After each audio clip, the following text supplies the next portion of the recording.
تاریخ انسانی میں کچھ عورتیں اس قدر گناہگار اور بدعمال ثابت ہوئی ہیں کہ اللہ رب العزت نے ان کا ذکر اپنی نازل کردہ کتابوں میں بیان فرما کر انہیں آئندہ آنے والی اقوام کے لیے ایک مثال بنا دیا ہے۔ دنیاوی لذتوں کی طالب یہ عورتیں نہ صرف بے شمار انسانوں کی گمراہی کا باعث بنیں بلکہ اللہ کے بعض جلیل القدر انبیاء علیہم السلام کے قتل میں بھی پیش رہیں۔ تو آئیے دوستو جانتے ہیں آسمانی کتابوں میں درج ان بدنصیب اور بدخصلت عورتوں کا احوال۔ حضرت لوط علیہ السلام کی بیوی۔ اردن اور اسرائیل کی سرحدوں پر جہاں آج ڈیڈ سی یعنی بحیرہ مردار نامی ایک بدبودار اور نمکین پانی کی جھیل موجود ہے، نمک سے بھری اس جھیل میں آج زندگی کا کوئی نام و نشان تک موجود نہیں۔ تاہم دوستو آج سے ہزاروں برس پہلے یہ انتہائی زرخیز اور مدنیات سے بھرپور خطہ تھا، جہاں سدوم اور گمورہ نامی شہر آباد تھے۔ یہی وہ قوم تھی جہاں اللہ تعالیٰ نے حضرت لوط علیہ السلام کو نبی بنا کر بھیجا تھا۔ اس قوم کا گناہ انتہائی شدید اور غلیظ تھا، ایسا گناہ جو اس سے پہلے نسل انسانی میں کسی نے انجام نہ دیا تھا۔ ان کے مرد مردوں سے جبکہ عورتیں عورتوں سے غیر فطری طور پر بدفعلی کے مرتکب ہوتی تھی۔ حضرت لوط علیہ السلام کی زوجہ جن کا نام مورخین وائلہ بیان کرتے ہیں، یہ بظاہر تو حضرت لوط علیہ السلام کی بیوی تھیں لیکن اندرونی طور پر اسی قوم یعنی قوم سدوم کی ہم خیال تھیں۔ دوستو اس سے زیادہ بدنصیبی کی بات کیا ہوگی کہ اللہ کے ایک پیغمبر کے ساتھ اپنی پوری زندگی بسر کرنے کے باوجود یہ عورت ہدایت کو نہ پا سکی۔ جب حضرت لوط علیہ السلام کی قوم نے آپ کی باتوں کو انسنا کر دیا تب اللہ تعالیٰ نے اپنے چند فرشتے انتہائی خوبصورت نوجوانوں کی صورت میں اس بستی میں بھیجے جو حضرت لوط علیہ السلام کے گھر میں قیام پذیر ہوئے۔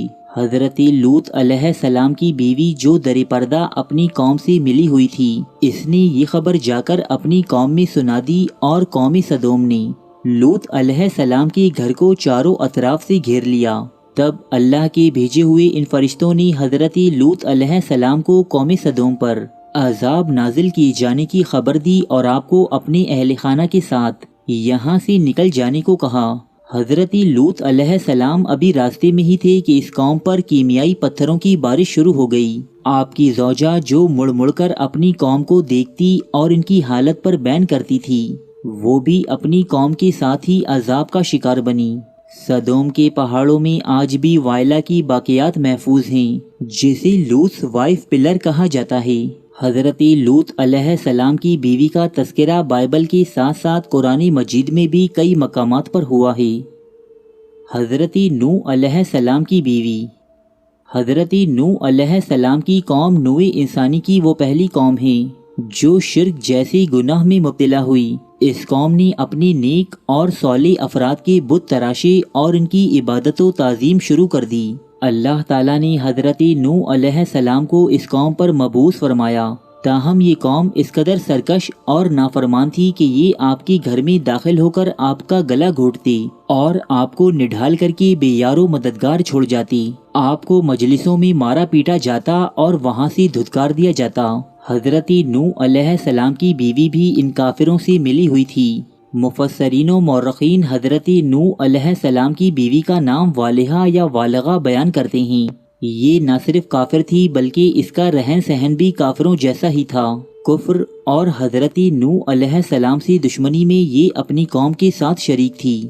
یہ کافروں کی محافل میں شریک ہو کر حضرت نوح علیہ السلام کو دیوانہ و مجنوں قرار دیتی، نعوذ باللہ، اور اپنے بتوں کی بڑائی اور عظمت بیان کرتی۔ جب کوئی آدمی کفر و شرک کو چھوڑ کر ایک خدائے وحدہ لا شریک پر ایمان لے آتا تو یہ عورت اپنی قوم میں جا کر اس کی مخبری کرتی اور یہ لوگ ایمان لانے والے اس شخص پر عرصۂ حیات تنگ کر دیتے۔ والہہ نامی اس عورت نے حضرت نوح علیہ السلام کے ایک بیٹے یام کو بھی کفر و گمراہی میں مبتلا کر دیا تھا، لہٰذا آپ کا یہ بیٹا بھی کافروں کے راستے پر چل کر آپ کی مخالفت کرتا۔ اللہ تعالیٰ نے اس عورت کی کفر اور بدبختی کی نشاندہی اپنی کتاب قرآن مجید میں کی ہے، جبکہ اس کا تفصیلی احوال بائبل میں بھی درج ہے۔ جب اللہ تعالیٰ نے قوم نوح پر سیلاب عظیم کا عذاب نازل کیا تو حضرت نوح علیہ السلام کی یہ بیوی اپنی کافر قوم کے ساتھ ہی لقمۂ اجل بن گئی۔ دلائلہ۔ دلائلہ وہ عورت ہے جس کا نام پچھلے ہزاروں سال سے بے وفائی اور دغا بازی کے لیے مشہور ہے۔ دلائلہ کا ذکر نہ صرف بائبل میں موجود ہے بلکہ بہت سے اسلامی مفسرین نے بھی اس کے واقعے کو اپنی تفاسیر میں بیان کیا ہے۔ واقعہ کچھ یوں ہے کہ حضرت موسیٰ علیہ السلام کی وفات کے بعد جب بنی اسرائیل قومی عمالقہ کی محکوم بن گئی، تب اللہ تعالیٰ نے اس قوم میں ایک انتہائی طاقتور شخص سیمسن کو پیدا کیا۔ سیمسن اس قدر طاقتور تھا کہ یہ تنہا 1000 افراد کو موت کی گھاٹ اتار دیتا۔ قومی بنی اسرائیل نے اس کی یہ صلاحیت دیکھتے ہوئے سیمسن کو اپنی قاضی کے عہدے پر فائز کیا اور اس کی طاقت کے بلبوتے پر قومی عمالقہ پر فتح حاصل کرنے کے خواب دیکھنے لگے۔ جبکہ دوسری طرف جب قومی عمالقہ بزور قوت سیمسن پر قابو نہ پا سکی، تب انہوں نے اپنی قوم کی ایک انتہائی خوبرو حسینہ دلائلہ کو سیمسن کی طاقت کا راز دریافت کرنے کے لیے اس کے پاس بھیجا۔ سیمسن اس کے نازو انداز اور خوبصورتی کا دیوانہ ہو گیا، یہاں تک کہ اس نے دلائلہ پر یہ راز منکشف کر دیا کہ اس کی عظیم طاقت کا راز اس کے لمبے بالوں میں پوشیدہ ہے۔ ایک رات موقع پاتے ہی دلائلہ نے سیمسن کے لمبے لمبے بال کاٹ دیے۔ اسی رات قومی عمالقہ نے سیمسن پر حملہ کیا، اس کی دونوں آنکھیں پھوڑ ڈالیں اور اسے ایک کال کوٹری میں قید کر دیا گیا۔ پھر ایک دن جب قومی عمالقہ سیمسن پر فتح کا جشن منا رہی تھی اور اسے سب کے سامنے زد و کوب کیا جا رہا تھا، تب سیمسن نے اللہ تعالیٰ سے اپنی گناہوں پر توبہ طلب کی۔ اس توبہ کے نتیجے میں سیمسن کی کھوئی ہوئی طاقت دوبارہ بحال ہو گئی۔ جن دو ستونوں کے درمیان اسے باندھا گیا تھا، سیمسن نے اپنی زوری بازو سے ان دونوں کو توڑ دیا۔ سارا کا سارا محل زمیں بوس ہو گیا، جس کے نتیجے میں سیمسن اور دلائلہ سمیت قومی عمالقہ کی ہزاروں افراد ماری گئی۔ جیزبل۔ جیزبل لبنان کے ایک بادشاہ کی بت پرست بیٹی تھی۔ اس کی شادی قومی بنی اسرائیل کے بادشاہ اخیب سے ہوئی۔ جیزبل نے نہ صرف اخیب کو بت پرستی کی جانب مائل کیا بلکہ تمام ریاست میں ایک خدا کے بجائے بال اور دیگر دوسرے دیوتاؤں کی عبادت رائج کر دی۔ یہ اہل ایمان کے ساتھ بہت سختی اور عداوت سے پیش آتی۔ ایک مرتبہ قومی بنی اسرائیل کے بزرگ حضرت یرمیہ نے جیزبل اور اس کے شوہر کو بت پرستی ترک کرنے اور ایک خدا کی عبادت کرنے کی تلقین کی، لیکن اس ظالم عورت نے ایک نیزے کے ذریعے عمر رسیدہ حضرت یرمیہ کو موت کی گھاٹ اتار دیا۔ حضرت یرمیہ نے اسی بددعا دی کہ جلد ہی تیرے حسین جسم کو، جس پر تجھے بے انتہا ناز ہے، جنگلی کتے نوچ نوچ کر کھائیں گے۔ اللہ تعالیٰ نے اس قوم پر حضرت الیاس علیہ السلام کو مبعوث کیا، تاہم یہ ملکہ ایمان لانے کی بجائے آپ کے بھی قتل کے در پہ ہو گئی۔ پھر جب مدت تمام ہوئی تو حضرت یرمیہ کی بددعا رنگ لائی اور ملک اسرائیل پر اس کی سرحدوں پر آباد وحشی قبائل نے حملہ کر دیا۔ ان قبائل نے ملکہ جیزبل کو زخمی حالت میں سڑک پر پھینک دیا، یہاں تک کہ بہت سے جنگلی کتے جمع ہوئے اور اس کی لاش کو تار تار کر دیا۔ عطالیہ۔ حضرت الیاس علیہ السلام کے دور سے تعلق رکھنے والی ملکہ جیزبل کی ایک بیٹی تھی جس کا نام تھا عطالیہ۔ یہ بھی اپنی ماں کی مانند انتہائی حسین لیکن کافر و مغرور تھی۔ عطالیہ کی شادی پڑوسی ملک یہودا کے بادشاہ یہورام سے ہوئی تھی، لہٰذا یہاں بھی ایک خدا کی عبادت کی بجائے جگہ جگہ بال دیوتا کی مندر تعمیر ہونے لگی۔ تاہم جلد ہی یہاں بھی ان وحشی قبائل نے حملہ کیا جو اس کی ماں جیزبل کی موت کی ذمہ دار تھی۔ بادشاہ یہورام ان سے چھپ کر ایک غار میں پناہ گزین ہوا اور یہیں انتہائی دردناک موت کا شکار بنا، جبکہ یہ وحشی قبائل ملکہ عطالیہ اور اس کے بیٹے اخزیہ کو اپنے ساتھ لے گئی۔ انتہائی ہراسانی اور تذلیل کے بعد ان وحشی قبائل نے عطالیہ اور اس کے بیٹے کو رہا کر دیا۔ رہائی کے بعد عطالیہ نے بال کی عبادت سے توبہ کر لی اور شریعتی موسیقی پر گامزن ہو گئی، لیکن اس تبدیلی کو ابھی 1 سال بھی نہ گزرا تھا کہ عطالیہ دوبارہ شرک کی جانب لوٹ آئی۔ ہوا یوں کہ اس کے بیٹے اخزیہ کے قتل کے بعد ملکہ عطالیہ کو ہی سلطنت یہودا کا حکمران تسلیم کر لیا گیا۔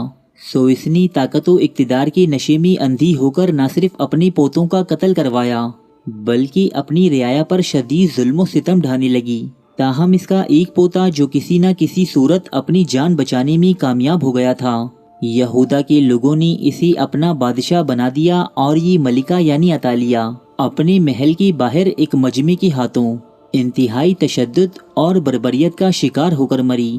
دوستو، عطالیہ کا ذکر بھی بائبل میں انتہائی تفصیل کے ساتھ درج ہے۔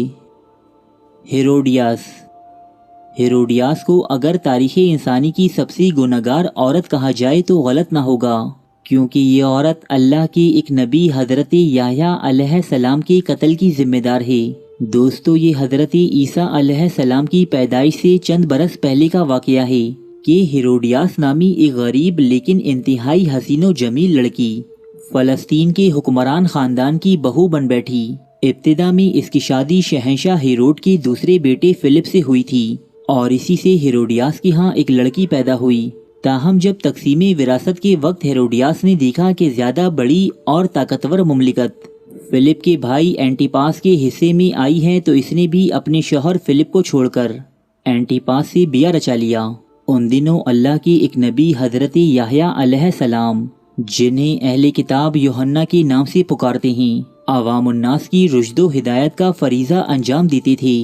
ہیروڈیاس کو آپ کی حق پر مبنی باتیں پسند نہ آتیں، اس لیے اس نے حضرت یحییٰ علیہ السلام کو گرفتار کروا لیا۔ ہیروڈیاس نے کئی مرتبہ کوشش کی کہ وہ اپنے شوہر اینٹیپاس سے آپ کے قتل کے احکامات جاری کروا دے، تاہم اینٹیپاس ایسا نہ کر سکا۔ ہیروڈیاس کی بیٹی سلومی، جو اب جوان ہو چکی تھی، یہ اپنی ماں سے بھی زیادہ حسین اور خوبصورت تھی۔ جب اس نے حضرت یحییٰ علیہ السلام کے چہرے کا نور اور معصومیت دیکھی تو یہ آپ پر فدا ہو گئی اور اس نے آپ علیہ السلام کو دعوت گناہ دی، لیکن آپ نے اسے نظر اٹھا کر دیکھنے سے بھی صاف انکار کر دیا۔ اب یہ دونوں ماں بیٹیاں حضرت یحییٰ علیہ السلام کے بغض و عداوت میں جلنے لگیں۔ ایک رات بادشاہ اینٹیپاس کی سالگرہ کے موقع پر سلومی نے اس کے سامنے انتہائی بے حیائی اور بےہودگی پر مبنی رقص پیش کیا، جس میں اس نے اپنے تن پر موجود 7 لباس ایک ایک کر کے اتار ڈالے۔